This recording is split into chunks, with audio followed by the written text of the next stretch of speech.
અમદાવાદ જિલ્લાના ધોળકાના જૂના બસ સ્ટેન્ડથી અમદાવાદ સહિતના રૂટની બસો પુનઃ દોડાવવા કોંગ્રેસ દ્વારા માંગ કરી ડેપો મેનેજર સમક્ષ રજૂઆત કરવામાં આવી છે. ધોળકા એસટી ડેપો દ્વારા ખરાબ રસ્તાઓ હોવાના કારણે ધોળકા જૂના બસ સ્ટેન્ડથી એસટી સદંતર બંધ કરવામાં આવેલ છે કે જેના કારણે ધોળકા શહેરની આમ પ્રજા, વિદ્યાર્થીઓ, અપડાઉન કરવાવાળા વેપારીઓ ખૂબ જ હેરાન પરેશાન થઈ રહ્યા છે કે જેના સંદર્ભમાં ધોળકા શહેરના કોંગ્રેસના આગેવાનોનું એક પ્રતિનિધિ મંડળ ધોળકા એસટી ડેપો મેનેજરને મળી ખૂબ જ ગંભીરતાપૂર્વક બસો ચાલુ કરવા માટે ધારદાર રજૂઆત કરવામાં આવેલ હતી. બસો ફરીથી રાબેતા મુજબ 8 દિવસમાં ચાલુ થઈ જશે તેવી ખાતરી આપવામાં આવેલ હતી.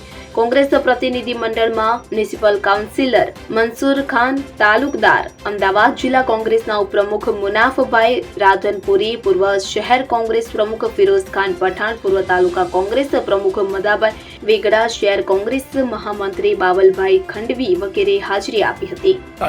આજ રોજ ધોળકા એસટી સ્ટેન્ડ મુકામે ડેપો મેનેજર શ્રી દેસાઈ સાહેબની મુલાકાત લેતા ધોળકા શહેરની અંદરથી છેલ્લા 4 મહિનાથી બસો બિલકુલ બંધ કરી દેવામાં આવી છે અને જેના કારણે ધોળકા શહેરની પ્રજા તથા વિદ્યાર્થી, બહારગામથી બાળકો, વિદ્યાર્થીઓ જે ધોળકા શહેરમાં ભણવા આવે છે, જે વેપારી વર્ગ છે જે ધોળકાથી અમદાવાદ અને બીજા શહેરોમાં જાય છે, એમને ખૂબ જ મુશ્કેલીઓ પડે છે. જેના કારણે છેલ્લા 4 મહિનાથી પરેશાનીના કારણે અમોએ આજ રોજ શ્રી દેસાઈ સાહેબ ધોળકા એસટી ડેપોના મેનેજર એમની મુલાકાત લેતા એમને રૂબરૂ મૌખિક રજૂઆત કરી કે સાહેબ આ 4 મહિનાથી બસો બંધ છે તો એના માટે આપ સાહેબ શું કરો છો?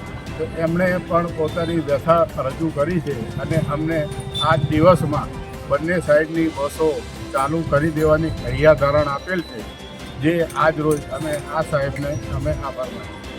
ઇદ્રીસ શેખ સાથે સીન 24 ન્યૂઝ ધોળકા. હવે જુઓ દેશ દુનિયાની તમામ ખબરો તમારી આંગળીના ટેરવે. ઉઠાવો મોબાઈલ અને ગૂગલ પ્લે સ્ટોર પરથી ડાઉનલોડ કરો અમારી CN24 ન્યૂઝ મોબાઈલ એપ.